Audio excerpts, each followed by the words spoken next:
লোকটি ধীরে ধীরে পিছু হটছিল। এমন সময় হঠাৎ একটি হানিবাজার তার পায়ে ধাক্কা দিয়ে সজোরে লাথি মারল। হানিবাজারটি তার বদমেজাজের জন্য পরিচিত ছিল।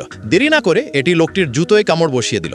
ভয় পেয়ে লোকটি কাছের একটি পাথরের উপর উঠে পড়ল। হানিবাজারটি যখন সেটিকে নাগাল পেল না, তখন তার রাগ আরও বেড়ে গেল এবং সে ঘুরে দাঁড়িয়ে গাড়ির টায়ার চিবোতে শুরু করলো। লোকটি আতঙ্কিত হয়ে সেটিকে ধরার জন্য দৌড়ে গেল, কিন্তু হানিবাজারটি ছিল অত্যন্ত খিটখিটে এবং কিছুতেই শান্ত হচ্ছিল না। বাধ্য হয়ে লোকটি সেই জুতোটি তার মুখে গুজে দিল, যা দিয়ে সে তাকে লাথি মেরেছিল। মুহূর্তের মধ্যেই হানিবাজারটি খুব আগ্রহের সাথে সেটি চিবোতে লাগলো। লোকটি স্বস্তির নিঃশ্বাস ফেলল, ভাবলো হয়তো সে মুক্তি পাবে। কিন্তু মরুভূমিতে খালি পায়ে হাঁটা ছিল মৃত্যুকে আমন্ত্রণ জানানোর মতো। গরম বালি তার পা পুড়িয়ে দিচ্ছিল এবং যন্ত্রণা অসহ্য হয়ে উঠছিল। অবশেষে তাকে ফিরে গিয়ে তার জুতো খুঁজতে হলো। ভাগ্যক্রমে সে জুতোটা খুঁজেও পেল, কিন্তু যেই মাত্র সে জুতোটা পায়ে দিয়ে সামনে হাঁটতে শুরু করলো, হানিবাজারটি হঠাৎ ফিরে এসে তার গোড়ালিতে কামড় বসিয়ে দিল। অসহায় লোকটি সেটাকে সামনে টেনে নিয়ে যেতে থাকলো। প্রখর রোদ আর গরম বালি দ্রুত তার শক্তি শুষে নিচ্ছিল। অবশেষে সে অবশিষ্ট খাবারটুকু মাটিতে রেখে বাজারটিকে ফাঁদে ফেলার চেষ্টা করলো।